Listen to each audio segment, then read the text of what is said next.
I had a little extra time today because I really wanted to talk to you guys about my story that I've been telling you guys I wanted to share. And obviously, I'm in my car, but it's no better time than the present, right?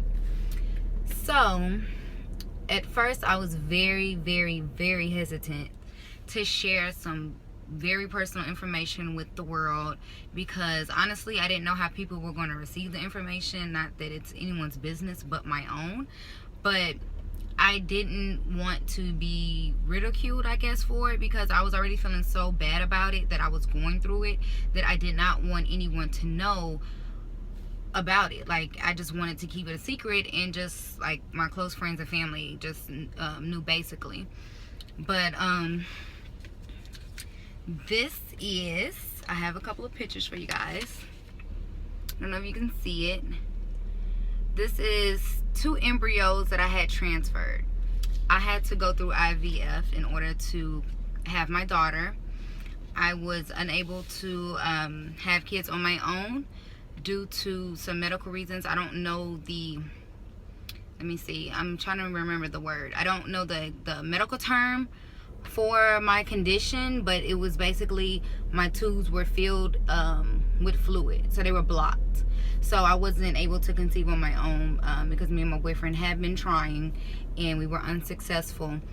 And I kind of had an idea because I never been pregnant before, like in my entire life, and that raised a red flag for me. And it was just something that I really wanted to go and get information about and talk to a professional to get clarification on what's going on. So sure enough, I found a really good doctor where I live, and they did do some testing on me, and that's how they found out that my tubes were blocked, because they inserted a catheter in me, and it was a balloon thing that they shot with fluid into my both tubes. And if fluid leaked out, if the ink like spilled out, your tubes were fine. But if nothing leaked out when the balloon burst, then obviously it was an issue, and that's what I had. And it was on the CD-ROM and everything, so I seen the whole thing. But my daughter was conceived through IVF, which, if you do not know, is in vitro fertilization. Excuse me if I'm just a little, I don't know, I'm just like a little hesitant. Like, I'm still like nervous about sharing this information, but my boyfriend has been very supportive throughout the whole thing. He's the one that's been telling me, like, you need to share your story, you need to let people know what you've been through, and you know, it's normal. And I mean, I understand it's normal, but as a young woman, I could never had imagined that something like that happened to me at a young age. I'm only 26. So I found out I had to be 24, 25, I think 24 when I found out. And we started the process when I was 25, and I had her at 26. So, I mean, it's just something I think, like, as a young woman, you don't expect to go through. So it really took me back, and I was in shock, and I was depressed, and I was just in total disbelief because I have always, since I was a little girl, wanted kids of my own. Like, I love kids to death, and I've always wanted my own family. And to grow up and realize that that wasn't an option for me because, you know, my body didn't do what it's made to do. God created, you know, woman to conceive, and I took that very hard. It was very, very hard for me just to understand why it was happening to me, and why me. Basically, that was the question. It's like, why me? Like, why do I have to go through? And with that happening to me at such a young age, I think it just really matured me a lot, because it just opened my eyes to like a whole new outlook on life. And just, life is short to be worried about the wrong things, stupid things. Let's just live in the now. So we did go through the process of in vitro fertilization, IVF, and although it was a very, very, very long process to go through, it was very well worth it. I love my daughter to death. She's beautiful, and I could not have imagined a more perfect baby for me. So the whole process basically started, even though they knew the issues was with me, they still, just to rule out any other things. My boyfriend had to get a semen analysis done as well. So his came back fine. He also has a daughter, so they knew it wasn't him. It's just something that they have to rule out as being medical professionals. So we did that, and basically we talked to the doctor, and he gave us all the information about how everything we're going to go moving forward. So I was going to have to be put on all type of medications. I was basically prepping my body to get pregnant. So I was doing injections in my stomach every day for, I want to say like a month and a half, maybe 2 months. Yes. After a while you get used to it.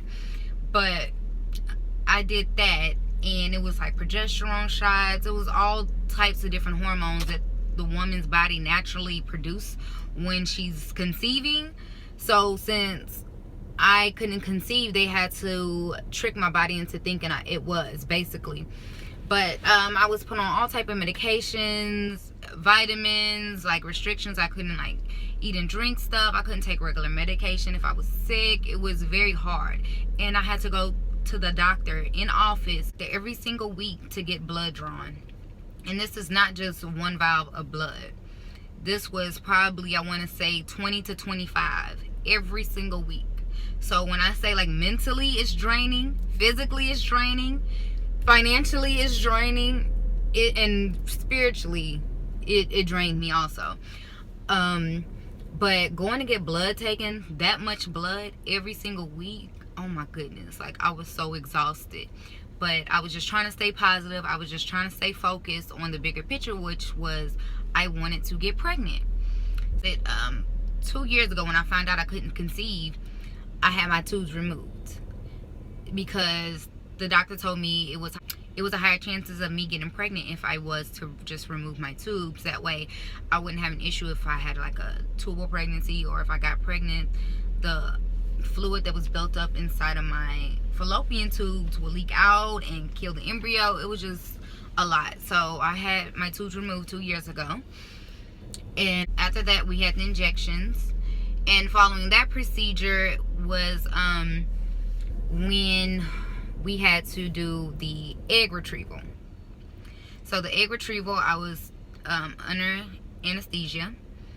They put me to sleep, and the doctor went in, and I had the greatest team, you guys. When I say like my doctors was so helpful, so knowledgeable. The nurses, they were so sweet. They'll call and check on me. Any questions I had, they'll call me back, even if it was after hours. And they just cared so much. So they made that process so easy.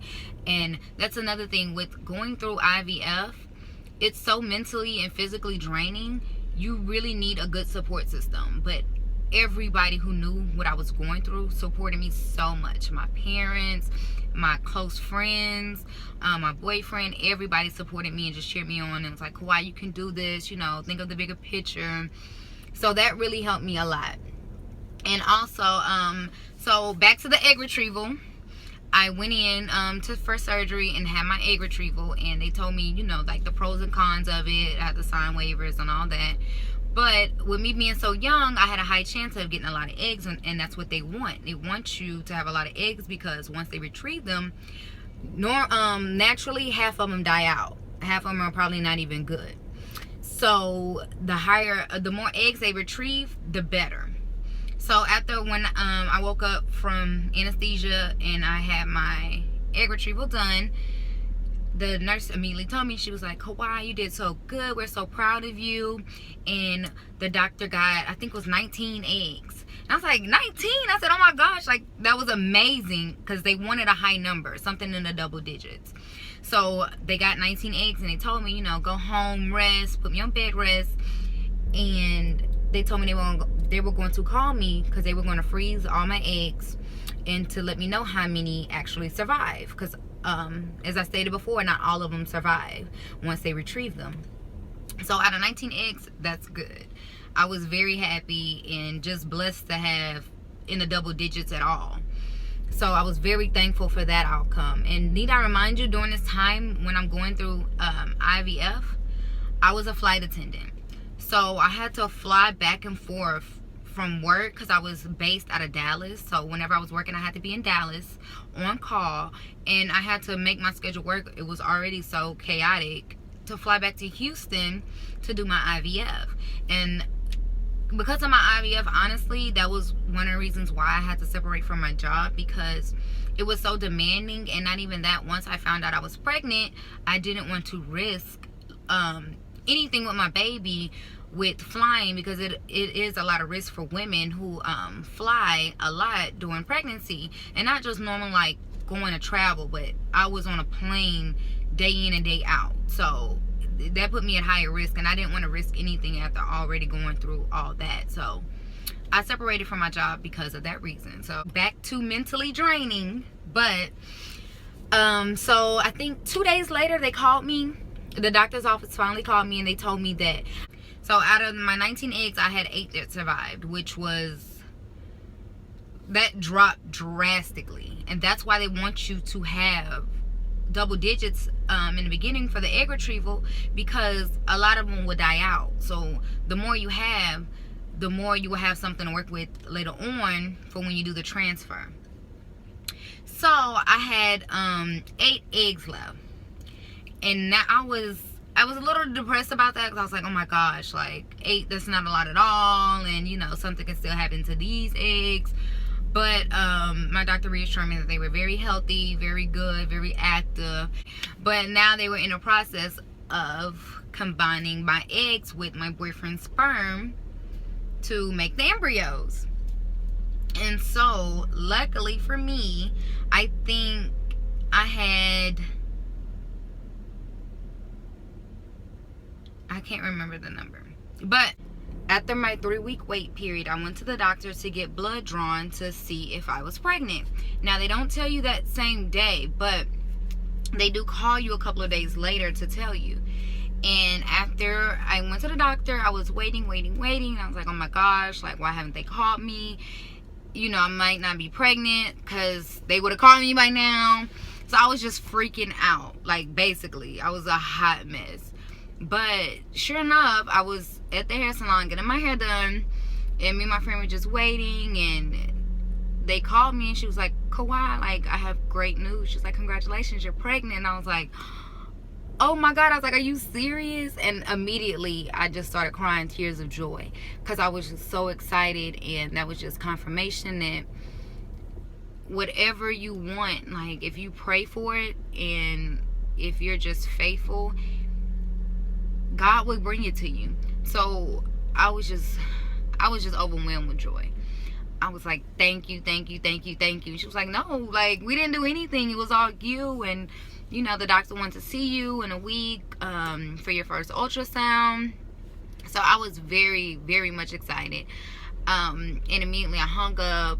I called my boyfriend and told him. He was excited. He was like, oh my gosh, really? And I was like, yes. Like, we were freaking out. I was like, I can't believe I'm gonna be someone's parent. Like, I'm gonna be a mom. And after going through this, I felt like years of going through this, it was truly worth the wait.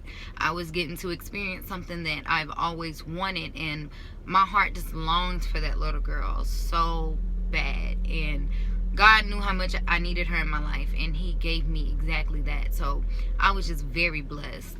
And I was calling my dad and my mom. I was calling everybody. And my sister. I was just calling everybody and telling everybody, like, oh, I'm pregnant. And everybody was just so excited and just overjoyed for us. So we were very blessed to have a good support system and people who actually cared and went through the journey with us, because going through IVF, you cannot do it alone. I don't care what anybody says. You can't, because it's just so much to go through. Why would you want to go through something like that by yourself? But the best part about going through IVF is not only I have Koi's very first picture. One of those is her. I don't know, because the other one didn't take. But I found that out later on, because once he told me I'm pregnant, we didn't know for sure if it was 1 or 2 embryos. And then they gave me my levels of HCG, and that's the same thing that detects when you take a pregnancy test. It detects your HCG level to see if you're pregnant.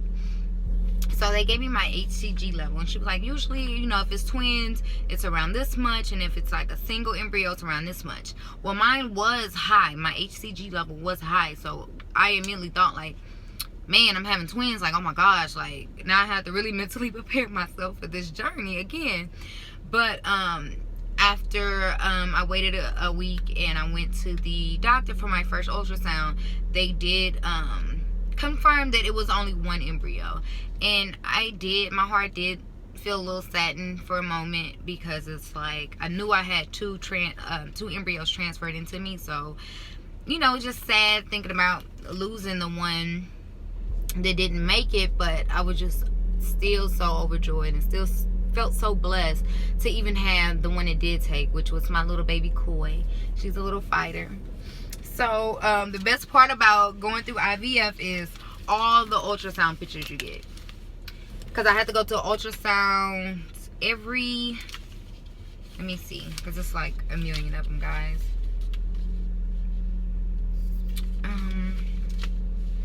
Let me see.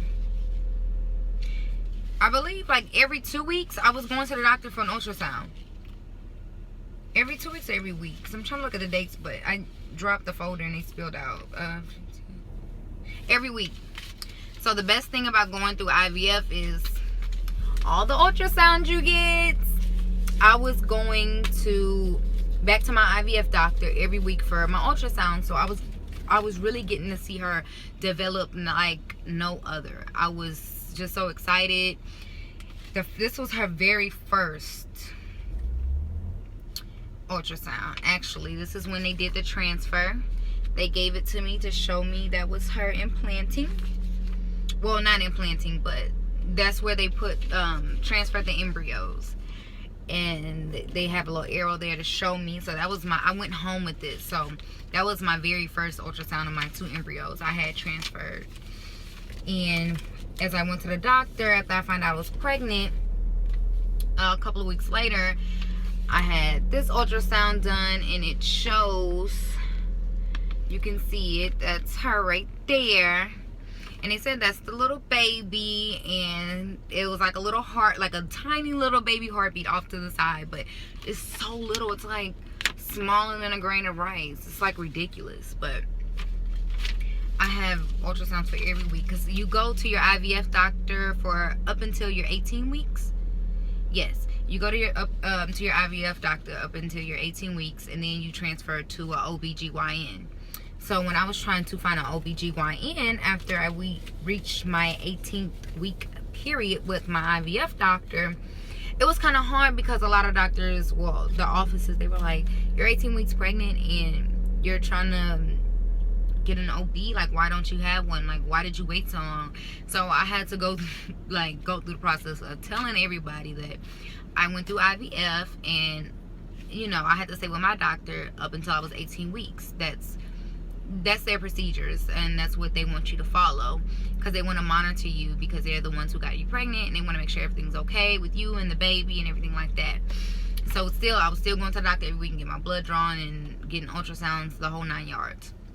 And so I did a lot of research to find my OBGYN, and I was really grateful to find the one I got, because she was so nice, she was so sweet, she was so smart, and she just understood. And I told her that, you know, I went through IVF, and she was like, oh my gosh, like, you know, bless your little heart, you're so young, and, you know, like, it's just a blessing. So I was really grateful for her, because I wanted another doctor coming from my IVF doctor who I can relate to, and someone who I can open up to and be comfortable with. So I was very grateful in that manner, because I had 2 amazing doctors. They were phenomenal.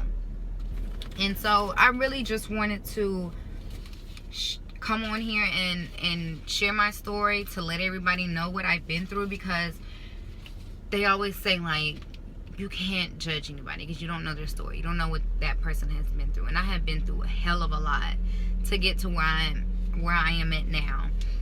And I'm just very blessed that with me not being able to conceive on my own, that I was able to have other resources to help me do so. I will forever be grateful for that.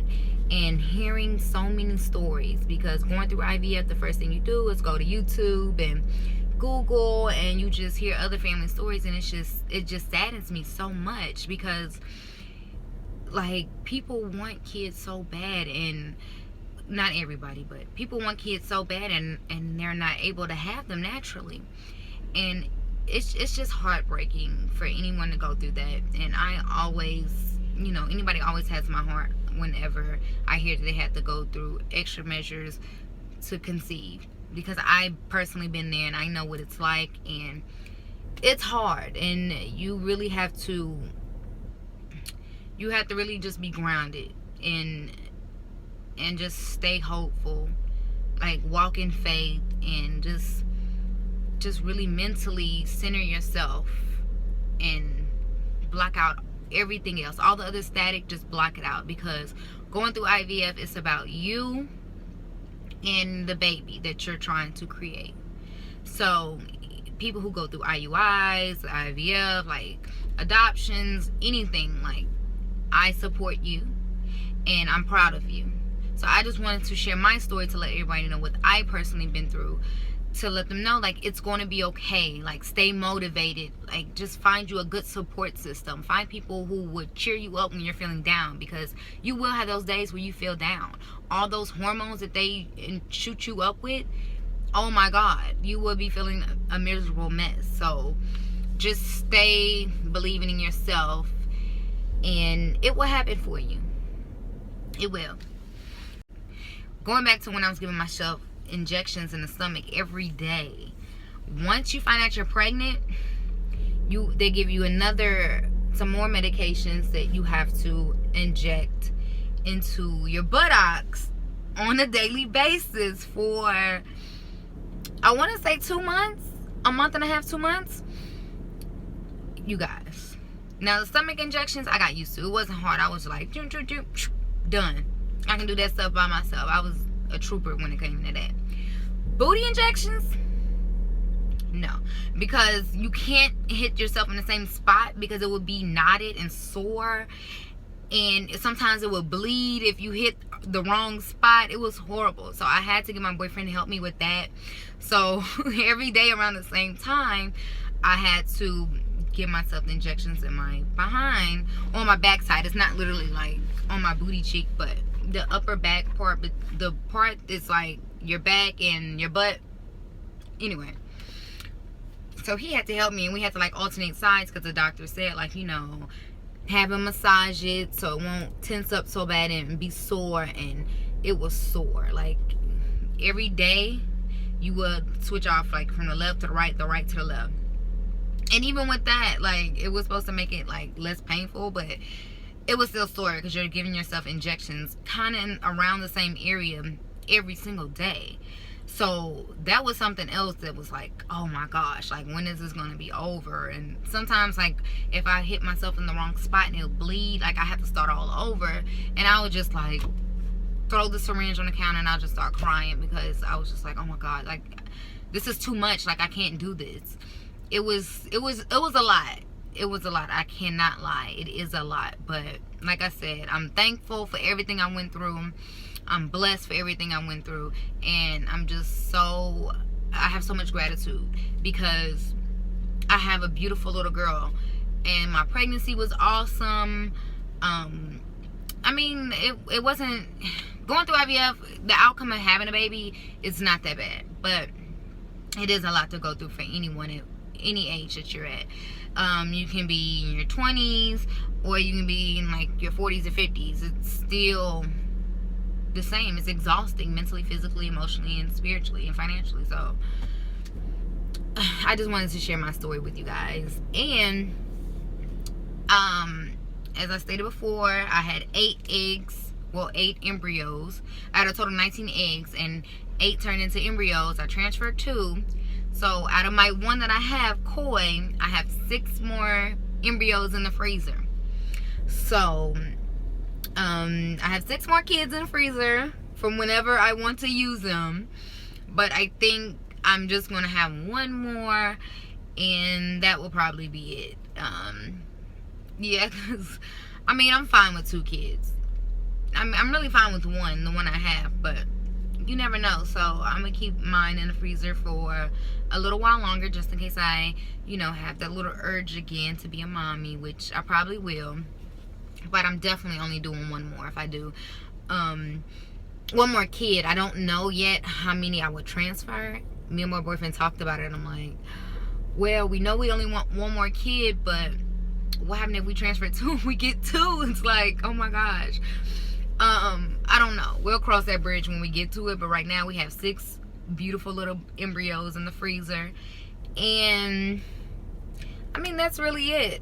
I just wanted to share my IVF story to give someone else encouragement, someone else some positive words, positive thoughts, my personal experience, so you can get some feedback on what really happens. And if anybody out there is going through IVF and just wants further information or want me to go in detail about something, I will look up the information for you that I have.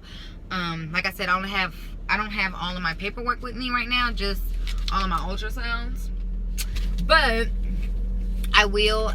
Just reach out to me. I have no problem speaking with you, giving you advice or whatever you want to talk about. So I'm here because it's good to have someone to talk to, and because I understand you don't want everybody to know what you're going through, because it's such a personal and touchy subject when you're going through it. And just coming out of it and having my daughter, I just wanted to be that positive person for somebody. I just wanted someone to know that it's going to be okay.